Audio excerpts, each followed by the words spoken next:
मैं मौजूद हूँ इस वक्त झेलम से चंद किलोमीटर फासले पर मौजूद खूबसूरत इलाके दीना में। और यहाँ पर आज हमने इंस्टॉलेशन कंप्लीट की है एक 8 किलोवाट के हाइब्रिड सोलर सिस्टम की। इसके अंदर क्या क्या चीज़ें इंस्टॉल की हैं, किस किस तरीके से इंस्टॉल की हैं, इसका एक मुख्तसर सा ओवरव्यू मैं आपकी खिदमत में पेश करना चाहता हूँ। सबसे पहले अगर इन्वर्टर की बात कर ली जाए तो ये है गुडवी का IP66 रेटिंग रखने वाला 8 किलोवाट का सिंगल फेज़ हाइब्रिड मॉडल, जो कि बगैर बैटरी के भी चल जाता है। अभी आप देख सकते हैं इसके साथ कोई बैटरी इंस्टॉल नहीं है, लेकिन फिर भी ये लोड चला रहा है। अकॉर्डिंग टू इंटरनेशनल रूल्स आप देख सकते हैं ACDB और DCDB यानी कि AC और DC डिस्ट्रीब्यूशन बॉक्सेस को अलग अलग लोकेशन के ऊपर फासले के ऊपर इंस्टॉल किया है, जिनमें अगर हम DCDB की बात करें तो इसके अंदर आपको टोटल 2 अदर स्ट्रिंग्स के लिए साइडों के ऊपर सोलर के इनपुट ब्रेकर नज़र आ रहे होंगे और सेंटर में DC फ्यूजेस भी नज़र आ रहे होंगे। और इसके अलावा सेंटर में आपको एक अदद ये जो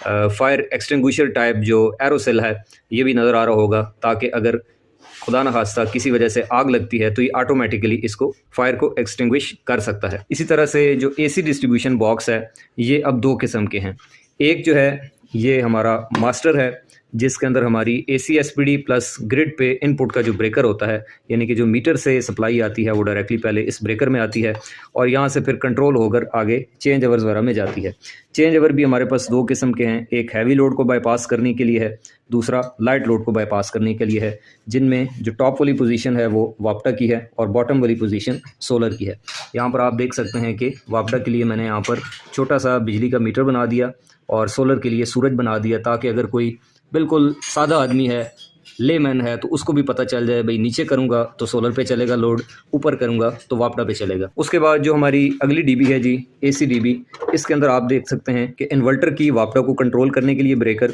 उसके साथ चिंट की वोल्टेज प्रोटेक्शन डिवाइस जो कि वोल्टेज ट्रांजिएंट से यानी कि जिसमें वोल्टेज की फ्लक्चुएशन होती है उससे हमारे इन्वर्टर को महफूज रखेगी। इसी तरह यहाँ पर टॉमसन का एक अदद हीट एरोसेल, उसके बाद लाइट लोड और हैवी लोड के लिए इन्वर्टर के आउटपुट ब्रेकर्स भी लगा दी हैं। और टॉप के ऊपर आप देख सकते हैं कि वापडा हैवी लोड और लाइट लोड की इंडिकेशन के लिए 3 अदद इंडिकेशन लाइट्स भी हैं, जिनकी मदद से हम दूर से खड़े होकर ये पता चला सकते हैं कि हमारा जो सोलर प्लांट है इस वक्त किस मोड के अंदर काम कर रहा है। अभी आप देख सकते हैं कि घर पे तकरीबन 960 वाट का लोड चल रहा है। शाम के 5 बजे का वक्त है। 360 वाट सोलर से आ रहे हैं और बाकी 590 वाट ग्रिड से शेयर हो रहे हैं। तो इस तरह से रियल टाइम शेयरिंग करते हुए हमारा इन्वर्टर बगैर बैटरी के लोड चला सकता है। तो कोशिश करें जब भी आप अपने घर पे हाइब्रिड सोलर प्लांट इंस्टॉल करें तो उसकी इस तरीके से खूबसूरत सी ड्रेसिंग करवाएं और ये जितनी भी प्रोटेक्शंस मैंने दिखाई हैं